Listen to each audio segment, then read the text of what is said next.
Dans la presse avec Hélène Frade. Bonjour Hélène. Bonjour Damien. Dans la presse notamment, l'enquête Rwanda Classified, enquête coordonnée par le collectif Forbidden Stories sur la face sombre du régime rwandais dirigé d'une main de fer par le président Paul Kagame.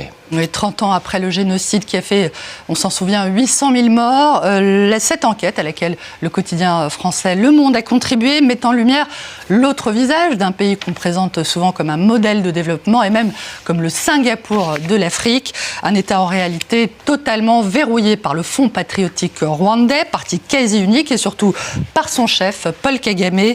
Il a été élu, Damien, à la présidence pour la première fois en 2000 et sera certainement reconduit le 15 juillet prochain à l'issue d'une présidentielle jouée à l'avance, un 4e mandat donc et peut-être même un 5e dans la foulée qui pourrait permettre à Paul Kagame, Damien, de se maintenir au pouvoir jusqu'en 2034.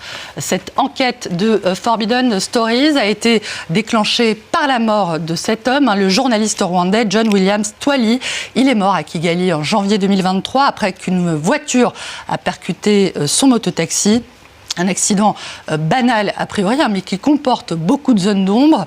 Les journalistes qui ont enquêté sur sa mort ont rencontré certains de ses proches et de ses confrères qui affirment qu'il se disait constamment suivi et menacé. Certaines de ces menaces indiquant, je cite, qu'il se ferait rouler dessus un jour quand il serait à moto. Oui, le Rwanda de Paul Kagame est accusé de traquer ses opposants, y compris hors des frontières. Le quotidien belge Le Soir, qui a aussi participé à cette enquête, révèle la nature multiforme de la répression contre la diaspora rwandaise, de l'espionnage classique avec des agents sous couverture, à l'espionnage électronique via le fameux logiciel Pegasus, en passant par des actions coup de poing contre des manifestants, comme lors de la visite de Paul Kagame en 2018 en Belgique, on le voit ici aux côtés du roi Philippe.